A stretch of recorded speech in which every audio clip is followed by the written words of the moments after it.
Alhamdulillah nahmaduhu wa nasta'inuhu wa nastaghfiruh wa na'udzu billahi min syururi anfusina wa min sayyiati a'malina. May yahdihillahu fala mudilla lahu wa may yudlilhu fala hadiya lahu. Asyhadu an la ilaha illallah wahdahu la syarika lah wa asyhadu anna sayyidana wa nabiyyana Muhammadan abduhu wa rasuluh la nabiyya ba'dah. Allahumma fassalli wa sallim ala sayyidina wa maulana Muhammadin wa ala alihi wa ashabihi wa man tabi'ahum bi ihsanin ila yaumil qiyamah.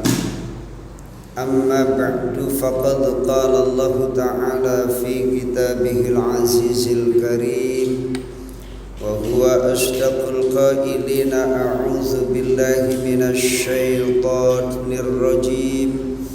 Bismillahirrahmanirrahim. Ya ayyuhalladzina amanu ittaqullaha haqqa tuqatih wa la tamutunna illa wa antum muslimun. Wa qalat nabiyyu sallallahu alaihi wasallam, man salaka tariqan yaltamisu fihi ilman sahhalallahu lahu tariqan ilal jannah. Sadaqallahul azim wa sadaqa rasuluhun nabiyyul karim wa nahnu ala dzalika minasy syahidin wasyakirin walhamdulillahi rabbil alamin. Al-mukarramun, para alim, ulama, sesepuh, bini sepuh, tokoh masyarakat, wabil khusus pula jamaah musholla Baitul Huda yang dimuliakan Allah Subhanahu wa ta'ala. Puji syukur kita panjatkan kehadirat Allah Subhanahu wa ta'ala atas segala nikmat karunia yang Allah curah limpahkan kepada kita. Di antaranya Allah masih memberikan kita nikmat sehat walafiat, nikmat panjang umur, nikmat kesempatan, sehingga dalam kesempatan ini kita masih bisa menjalankan ketaatan ibadah kita kepada Allah Subhanahu wa ta'ala. Salawat teriring salam kita sanjungkan kepada Nabi junjungan alam, Nabi agung, Nabi besar, Sayyiduna wa maulana Muhammad sallallahu alaihi wasallam beserta keluarganya, para sahabatnya, tabi'in dan orang-orang yang senantiasa setia mengikuti tuntunannya. Harapan besar kita kelak nanti kita mendapatkan syafaat Uthman yaumil qiyamah. Amin ya rabbal alamin. Ma'asyiral hadirin jamaah rahimakumullah. Kita awali talabul ilmi kita dengan membaca Al Suratul Fatihah. Biridwa'illahi wa bi syafaati Rasulillah sayyidina wa maulana Muhammad bin Abdullah. وقدرت والخصوص شهداء الكلية الصالحين من كلام سيد المرسلين كان الشيخ الإسلام الدين من سيادة يحيى شرف النبوي نفعنا خلق من عظم الله. الفاتحة. بسم الله الرحمن الرحيم. الحمد لله رب العالمين الرحمن الرحيم مالك يوم الدين إياك نعبد وإياك نستعين اهدنا الصراط المستقيم صراط الذين أنعمت عليهم غير المغضوب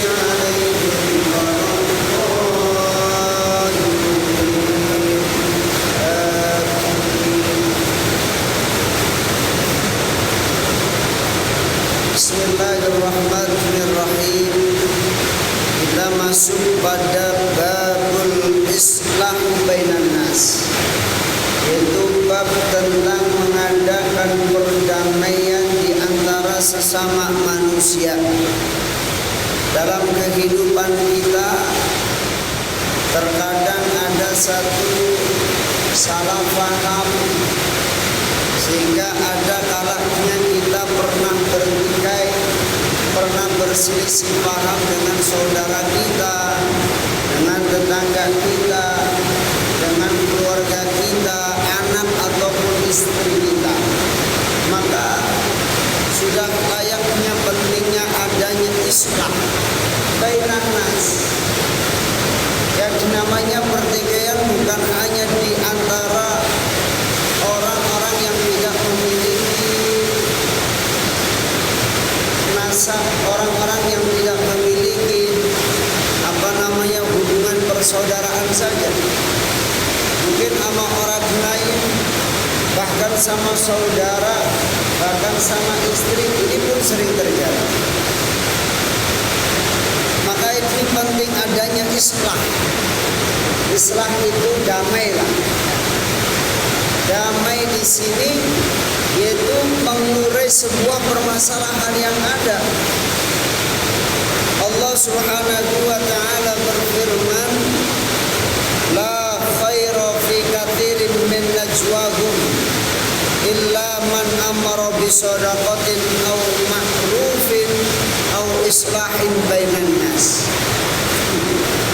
Allah Subhanahu wa taala berfirman, la khaira fi katsirin min najwahum, tidak ada kebaikan fi katsirin min najwahum, dari pembicaraan yang rahasia. Di kebanyakan kita itu kalau orang yang ngomong-ngomong bisik-bisik, kira-kira ngomongnya baik apa buruk? Allah Subhanahu wa taala berfirman, la khaira fi katsirin min najwahum illa amara bi shadaqatin aw ma'rufin aw islahin bainan nas. Tidak ada kebaikan fi katsirin min najwahum, di kebanyakan ucapan yang rahasia. Kita lagi duduk-duduk bertiga, contohnya yang dua orang bisik-bisik, kira-kira kita tersinggung apa enggak? Singgung. Ini jangan-jangan ngomongin saya nih, kan gitu. Maka apa kata Allah? La khaira, tidak ada kebaikan fi katsirin min najwahum, di kebanyakan ucapan rahasia, ucapan bisik-bisik di antara mereka. Jadi tak ada kebaikan, kata Allah, illa amara bi shadaqatin au ma'rufin au islahin bainan nas. Kecuali memang bisik-bisiknya amara bi shadaqah, merintahin untuk sedekah, merintahin untuk ngajak kebaikan. Mungkin karena bisik-bisiknya ngajaknya biar kata orang lain gak ngerti, biar kata orang lain mungkin biar gak tahu kalau dia memerintahkan sedekah atau mengajak kebaikan. Au islahin bainan nas. Jadi kalau selain itu dianggap tak ada kebaikan, kata Allah, maka kebaikan yang terpenting di antara ucapan-ucapan yang rahasia, tiga hal yang disebutkan dalam firman Allah Quran surat An-Nisa ayat 114. Apa saja di antaranya tadi? Amaro bi shadaqatin au ma'rufin au islahin bainan nas. Yang pertama, merintahin orang untuk sedekah. Yang kedua, merintahin orang untuk berbuat kebaikan. Yang ketiga, mengadakan satu islah, perdamaian di antara umat manusia yang bertikai. Terkadang yang bertikai itu, yang sering bertikai dalam kehidupan namanya manusia, sering kita bersinggungan antara keluarga dengan keluarga yang lain, bahkan di lingkungan keluarga saja ada kalanya perbedaan, ada kalanya pertikaian, namanya juga kepalanya masing-masing. Orang punya kepala sendiri-sendiri dan orang juga punya pikiran masing-masing. Maka dari sinilah adanya pertikaian, perbedaan di antara umat manusia. Mungkin orang salah paham, berselisih paham. Maka ini harus adanya islah bainan nas, mendamaikan antara kedua belah pihak, antara sesama manusia. Contoh islah bainan nas mungkin di kalangan keluarga antara suami dan istri. Pernah bertikai nggak Pak? Sama bini pernah bertikai nggak? Pernah. Namanya hidup serumah, kan gitu ya. Hidup serumah, kadang-kadang berselisih paham. Mungkin kalau selisih paham saling memahami, ya sudahlah, ya kita paham. Mengarungi bahtera rumah tangga, ada kalanya ada orang beralasan begini. Kalau ditanya kenapa kamu cerai dari si A, oh saya mah beda sama dia. Nah emang dari awal suami dan istri udah beda. Bedanya apa? Laki-laki sama perempuan udah jelas beda. Kan gitu. Dari perbedaan ini jangan dijadikan sebuah alasan kemudian dia harus pisah. Rasulullah Shallallahu Alaihi Wasallam mengadakan Islam. Beliau punya istri namanya Saudah. Saudah itu istri yang dinikahi oleh Rasulullah setelah wafatnya Ummul Mukminin Khadijatul Kubra. Beliau usianya lebih tua dibandingkan Rasulullah. Saudah ini sama, ya, di atas Rasulullah, sama seperti Khadijah juga di atas Rasulullah usianya. Ketika Saudah ini sudah tidak mampu lagi melayani Rasul, ketika Saudah Ummul Mukminin, beliau ini sudah ibaratnya usia sudah lanjut lah, maka beliau memilih jatah harinya itu diserahkan kepada Ummul Mukminin Aisyah radhiyallahu anha. Dan Rasulullah lebih memilih tidak menceraikan istrinya, ya biar kata dia tidak lagi mampu melayani Rasulullah, tapi Rasulullah memberikan menahan beliau Ummul Mukminin untuk tetap menjadi istri beliau. Jatah harinya diberikan Ummul Mukminin Aisyah radhiyallahu anha. Ini pun di antara pertikaian Islam, ya adanya perbedaan, yang satu mungkin menghendaki perpisahan, yang satu menahan. Itu terjadi di kalangan umat manusia antara suami dan istri, ya, banyak tendensi yang mendasari atas dasar pertikaian yang ada.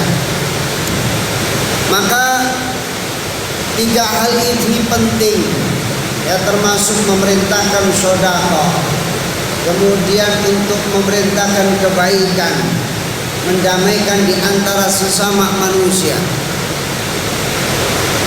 Belum lama ada orang minta tolong ke saya, ada keluarga lah ibaratnya, ya, dia keluarga. Ini keluarga kalau umpama begini, kadang-kadang yang menjadi orang tua, umpama ketika anaknya itu sudah menikah, jangan terlalu dalam terjun di rumah tangga anaknya. Jangan terlalu dalam terjun di rumah tangga putra ataupun putrinya. Ibarat bahtera, dia sudah punya bahtera sendiri. Maka bahtera itu nggak boleh tuh dinaikin sama emaknya, dinaikin sama ibunya, dinaikin sama mertuanya, nggak boleh. Yang boleh naik siapa? yang mulai naik ya dia berdua dan siapa lagi anak-anaknya kelak.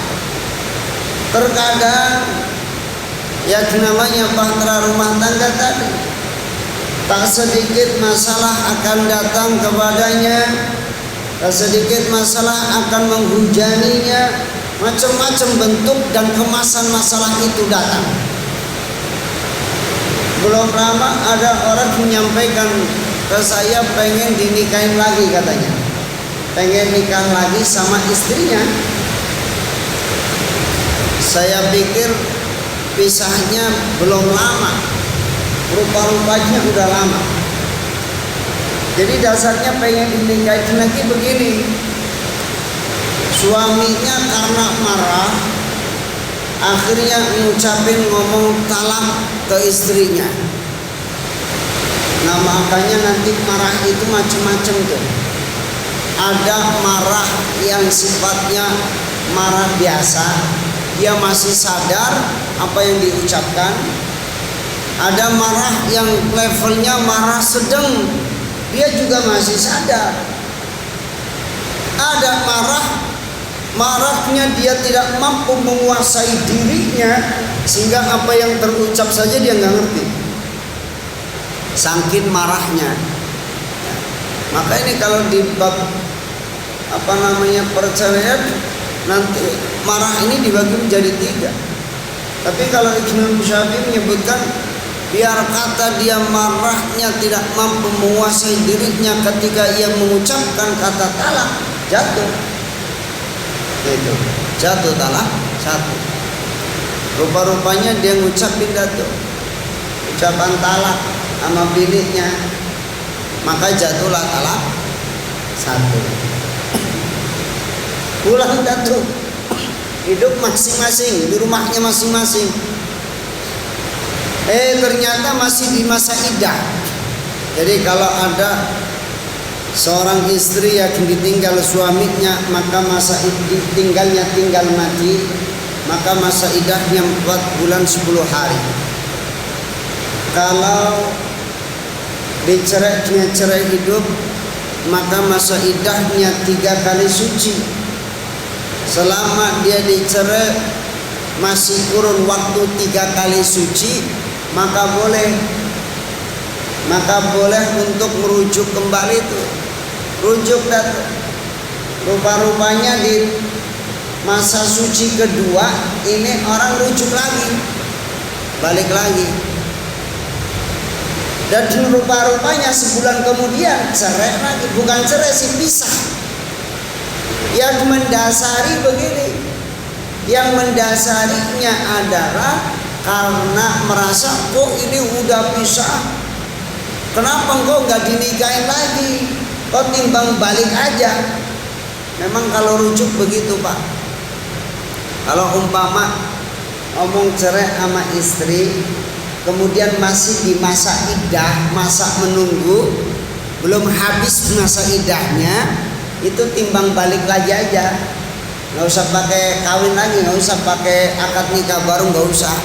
Timbang ngomong aja rojak tuki, kalau bahasa Arabnya mah, aku balik lagi ke kamu gitu ya, aku rujuk mah gitu kan, aku rujuk ke kamu, itu aja, udah selesai. Tapi rupa-rupanya apa? Keluarga dari istrinya menghendaki untuk dinikahin lagi. Si suaminya oh cukup rujuk saja, itu. Akhirnya apa? Pisah lagi aja. Gara-gara masalah itu, yang satu menghendaki kudu akad lagi, yang satu menghendaki ya cukup rujuk. Karena apa? Masih di masa iddah. Nah ini nggak masalah, karena memang aturannya seperti itu. Kecuali memang masa iddah sudah habis, masa menunggu ditunggu-tunggu, masa berpikir apakah dia mau balik lagi apa enggak, ditunggu-tunggu enggak datang juga. Habis jatuh masa iddahnya, masa menunggu. Ketika seorang suami ini menghendaki balik lagi karena masa iddahnya sudah habis, maka harus dengan akad nikah baru, ya, yaitu dengan tajdidun nikah. Ini rupa-rupanya kejadiannya sudah lama tuh. Taruhlah Desember dia ngucapin talak. Bulan Februari masih di masa suci kedua, dia rujuk. Sebulan kemudian pisah tanpa ada kata-kata talak sedikit pun dari mulut seorang suami. Pisah sampai setahun, sampai bulan Januari lagi ketemu 2021. Pengen balik lagi, ya, pengen balik lagi, jadi pengen dinikahin lagi. Maka apa kata saya, nggak perlu nikah lagi. Karena apa? Dari awal sudah masih hubungannya suami dan istri, ya, suami dan istri. Biar kata ditinggal setahun 2 tahun, kalau memang tidak ada kata cerai dari suami, maka masih dalam ikatan suami istri, kecuali ada gugatan cerai dari seorang istri. Itu maka jatuh tuh talak kalau digugat. Tapi kalau istrinya nggak gugat, diam saja, nerimo, ya ditinggal tahunan, nggak ada tuh gugat, biarin saja, maka ikatan pernikahan masih pada ikatan pernikahan yang pertama. Maka saya sampaikan, ya nggak perlu nikah lagi, ya timbang balik lagi saja. Karena tidak ada kata talak yang terucap ketika berpisah setelah rujuk. Ini pun bentuk harus adanya islah bainan nas, perdamaian di kalangan umat manusia, entah suami, istri, saudara-saudara, ya, urusan-urusan, ya, pertikaian apa sih yang melandasi dasar pertikaian di kalangan umat manusia? Ya, kadang-kadang urusan harta yang nggak seberapa bertikai. Urusan harta yang nilainya mungkin tidak ternilai bertikai. Ini maka perlu penting adanya islah bainan nas. Ya ma yakni muliakan Allah Subhanahu wa taala. Wasulhu khairun. Damai itu lebih baik. Orang kalau hidup damai, hidup tenang, tidak ada pertikaian, hidup akan indah. Akan tetapi perbedaan itu juga akan membuat kita indah. Ya, namanya hidup, kita mengarungi sebuah samudra di tengah-tengah lautan. Ya, lautan itu tampak indah ketika adanya ombak. Maka zuyyidnal bahra bil amwaj. Lautan itu dihiasi dengan ombak. Ya, ombak-ombak itulah sebagai bentuk ujian. Ombak-ombak itu sebagai bentuk masalah yang datang silih berganti di kehidupan kita. Ibaratnya ada dinamika dalam kehidupan lah, nggak flat. Kadang-kadang kan kita hidup begini-gini aja kan gitu ya. Makanya perlu ada goncangan tuh, ya. Perahu pun begitu jalannya, ya, kadang ngayun gitu ya. Ya itulah sebuah kehidupan. Jadi hidup kalau biasa-biasa saja, nggak ada dinamikanya, ya rasa-rasanya flat saja. Itulah seni daripada kehidupan, adanya masalah yang datang silih berganti di kehidupan kita, ya. Maka Allah Subhanahu wa taala pun berfirman, fattaqullaha wa aslihu dzata bainikum. Dalam Quran surat Al-Anfal ayat 1, maka bertakwalah kepada Allah, wa aslihu dzata bainikum, dan berdamailah di antara kalian, ya. Takwa kepada Allah, hidupnya penuh dengan kedamaian. Wa qala ta'ala, innamal mu'minuna ikhwatun fa aslihu baina akhawaykum. Orang-orang yang beriman itu bersaudara, maka damaikanlah di antara saudara-saudara mereka, ya, damaikan, islah, ya, adanya islah itu perdamaian. Saudara dengan saudara, kakak dengan adik, suami dengan istri, orang tua dengan anak, tetangga dengan tetangga. Ini kita adakan perdamaian di antara saudara-saudara kita. Jangan sampai adanya pertikaian. Berselisih paham biasa, berbeda pemahaman biasa, tapi jangan sampai ini menjadikan landasan kita untuk bertikai. Jangan sampai itu menjadi landasan untuk kita ribut. Jangan sampai ini landasan untuk kita bermusuhan. Jangan sampai orang yang beda paham dengan kita musuh kita. Orang yang berbeda dengan kita musuh kita. Kita wajib musuhi, tidak. Tapi kita harus saling memahami.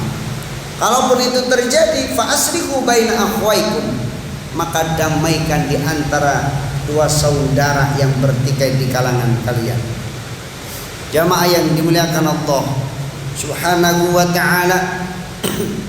Maka Rasulullah sallallahu alaihi wasallam beliau bersabda dalam hadis yang pertama dalam bab ini, wa an Abi Hurairah radhiyallahu anhu qala, dan dari Abu Hurairah radhiyallahu anhu ia berkata, qala Rasulullah sallallahu alaihi wasallam, Rasulullah sallallahu alaihi wasallam beliau bersabda, kullu sulama minan nasi alaihi sadaqah kulla yawmin tatlu'u fihi syamsu, setiap tulang persendian minan nasi dari manusia alaihi sadaqah, ada sedekahnya. Persendian kita, tulang kita ini jumlahnya 360 sendi. 360 sendi ini kudu kita sodakoin, Pak. Apa sodakohnya tulang belulang kita? Apa sodakohnya persendian-persendian dalam tubuh kita?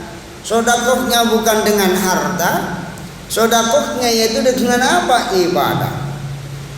Kulla yaumin tatlu'u fihi syamsu, yaitu setiap hari kita sodakoh untuk tulang kita. Sedekah untuk persendian kita. Ada 360 persendian dalam tubuh kita sesuai dengan hitungan hari setahun ya. Kalau sesuai hitungan ya ada 360 hari. Maka kita sedekahin tuh tulang-tulang kita setiap hari dengan apa? Sholat duha. Ini sedekah buat tulang kita setiap hari, kullai yaumin ya. Kita sedekah ya, walau rokaatain, meskipun hanya 2 rakaat ya, meskipun hanya 2 rakaat. Sodakoh untuk persendian kita setiap hari, yaitu minimal 2 rakaat di waktu duha. Kemudian ya'dilu bainal itsnaini sodakoh, berbuat adil di antara kedua belah pihak itu pun sedekah. Keadilan kita, yang namanya adil itu memang tidak harus dengan sama rata. Contoh, kita memberikan uang saku kepada anak yang satu, anak SMA, anak kita udah SMA, yang 2 anak masih SD. Nilai keadilannya gimana kita cara memberikan uang sakunya kepada 2 anak ini? Umpama si yang gede dikasih 30.000 yang SMA, kemudian yang SD dikasih 10.000. Apakah ini enggak adil? Jadi adil itu bukan dengan sama rata. Oh ini enggak adil, masa dia dikasihnya 30, yang kecil dikasih 10. Jadi keadilannya itu di mana? Keadilannya itu disesuaikan dengan kebutuhannya. Kok anak laki-laki dapat bagiannya 2, anak perempuan 1, oh enggak adil.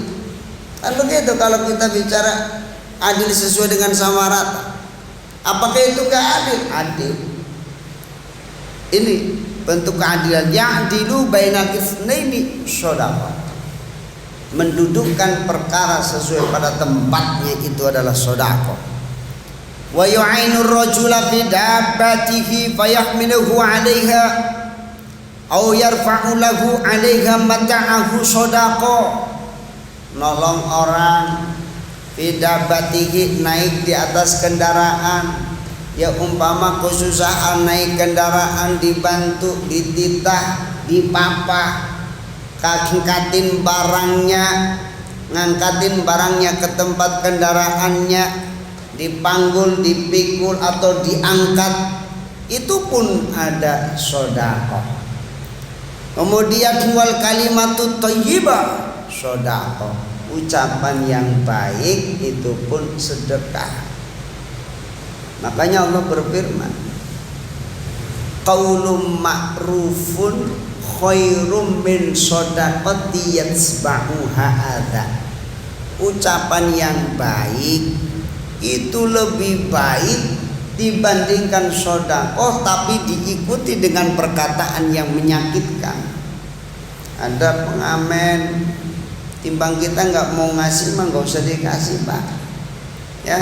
Timbang ngasih gopek tapi kita nyerocos ngomel, ya. Gini aku masih ngamen aja, gitu kan. Gitu. Kalau kita maaf itu lebih baik. Maka qaulun ma'ruf khairum min shadaqati yatsba'uha adza.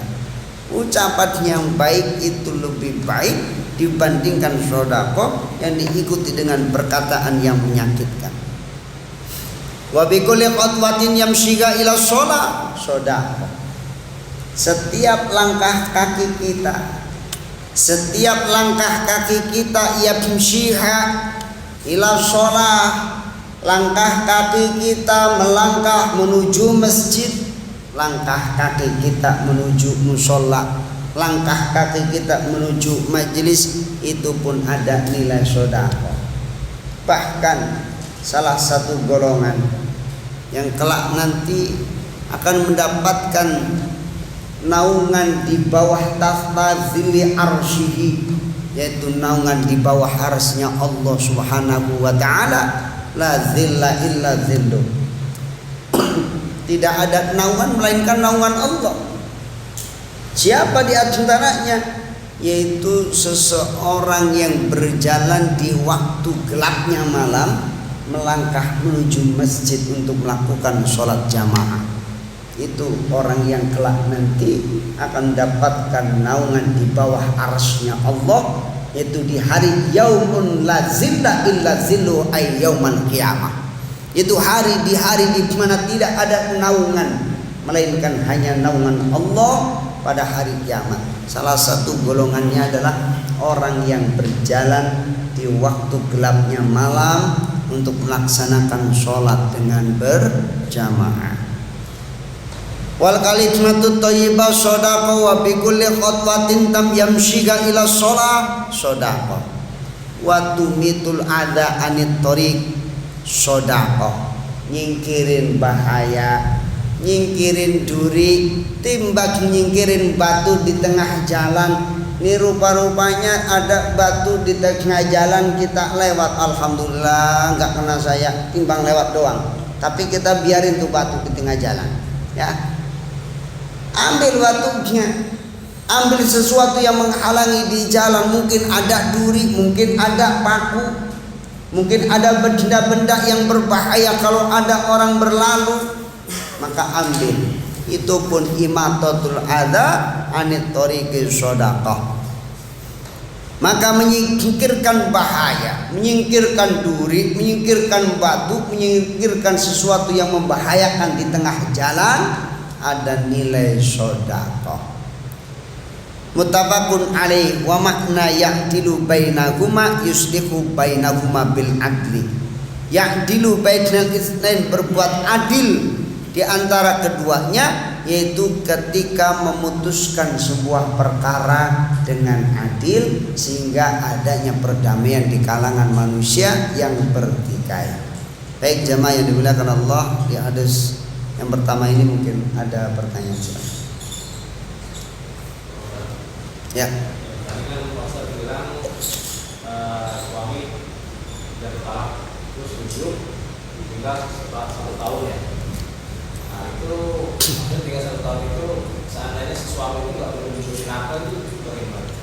Suami nggak ngasih nafkah lahir, apalagi batin. Setahun berlalu, disikap taklik kan 3 bulan berturut-turut, ya kan? Jatuh talaknya kapan? Ketika ada gugatan. Selama istrinya redo, ditinggal suami, nggak dikasih nafkah lahir maupun batin, dibiarin gantung saja pernikahannya, ya. Tapi apakah dosa? Dosa. Tapi apakah jatuh talaknya? Tidak. Kecuali dia ngucapin talak atau adanya gugatan cerai dari seorang istri, kan gitu.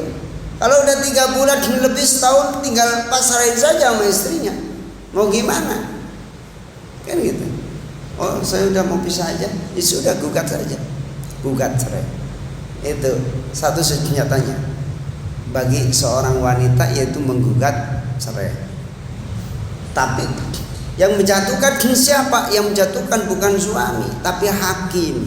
Itu karena perceraian itu ada pada suami, ya.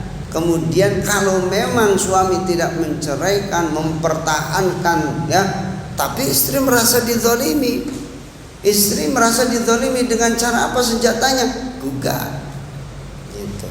Tapi kalau istrinya diam saja, gak menggugat, biasa saja nerima, berarti namanya ridho gitu terhadap apa yang dilakukan oleh istri, maka tidak jatuh talak kecuali tadi ada gugatan dari seorang istri, biar kata setahun 2 tahun atau lebih gitu. Ya. Islam. Ya. Waktu kemarin Ustaz bilang sholat ada 5 waktu sholat yang dilarang dilakukan, ya. Ya. Nah, ini saya mengkodok sholat fardu di waktu yang dilarang, maka boleh Ustaz? Mengkodok sholat Fardu. ya itu termasuk bagian daripada yang dilarang. Habis sholat subuh tiba-tiba sholat lagi. Nah, sholat apa? Kodok saya. Itu waktu yang dilarang. Jadi jangan, kecuali ada sababul mutaqaddam. Sebab yang didahulukan itu apa? Contoh, sebab yang didahulukan adanya, ini namanya kodok kan, bukan sesuatu yang didahulukan. Artinya kecuali tadi, ya, dalam arti kodoknya begini. Kodok yang dimaksud begini, mengganti sholatnya. Habis subuh waktu sudah habis baru bangun kita. Itu kan baru bangun. Artinya kita sholat subuhnya bukan sholat setelah sholat subuh, tapi kita memang belum sholat subuh, kan itu. Itu mengganti. Kemudian pas matahari terbit kita sholatnya, itu bukan berarti kita sholat di waktu yang dilarang, tapi kita melakukan sholat yang tertinggal. Karena apa? Rufi al-qalam an thalas, diangkat penaknya oleh Allah 3 golongan. Tidak dicatat dia melakukan, meninggalkan perbuatan apa perintah Allah.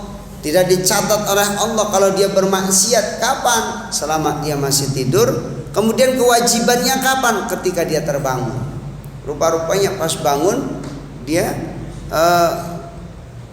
baru melakukan sholat, ya. Sholat udah kesiangan. Ternyata di waktu itu pas barengan dengan waktu yang dilarang. Apakah itu dilarang? Tidak kalau demikian. Tapi kalau umpama kita sholat sudah selesai sholat subuh sudah kita laksanakan. Ini kemarin saya nggak sholat subuh. Kita ngejalaninnya setelah sholat subuh, ya, maka itu dilarang. Makruhnya makruh dekat dengan litahrim, makruh yang mendekati dengan keharuman. Itu yang dilarang seperti itu. Kecuali sababul mutaqaddamnya tadi, ketika kita masuk masjid ada tahiyat masjid, gitu. Nah, ini jadi ceritanya gini. Ini 40 tahun merasa nggak sholatnya, terus dia melakukan mengkodok sholat yang 40 tahun, bagaimana?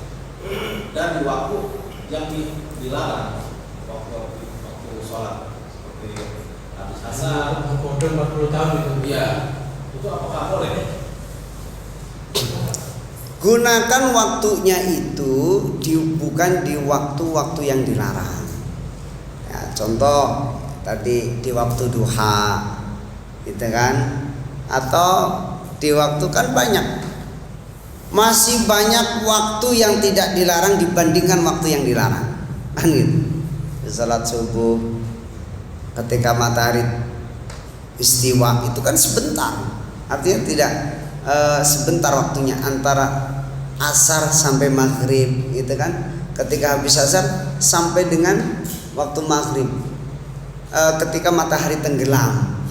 Nah, ketika matahari tenggelam itu pun waktu yang dilarang untuk sholat. Itu kan waktu-waktu yang sebentar. Kalau untuk mengqadha gunakan waktu jauh, waktu-waktu yang dibolehkan untuk melakukan sholat di luar waktu-waktu yang dilarang lebih banyak dibandingkan waktu-waktu itu. Maka alangkah baiknya gunakan waktu-waktu yang tidak dilarang. Maksudnya kalau sholat asar ya, setelah sholat asar itu kita mau qadha berarti nggak boleh. Jangan. Jadi setelah, maksudnya bisa mengqadhanya itu di, kalau mau qadha sebelum asarnya, itu. Jadi kalau mau qadha sebelum kita sholat asarnya, itu. Jadi jangan kita umpama tadi kita habis asar kita qadha berapa rakaat, habis subuh kita sholat untuk mengqadha itu. Makanya tadi gunakan waktu yang diperbolehkan untuk sholat itu lebih banyak dibandingkan waktu-waktu yang dilarang. Ya habis sholat maghrib, habis sholat isya itu panjang waktunya. Di waktu duha itu juga panjang waktunya. Itu waktu-waktu yang diperbolehkan lebih banyak, lebih luas waktunya dibandingkan yang dilarang. Gitu. Ya, sekarang ada lagi. Ya.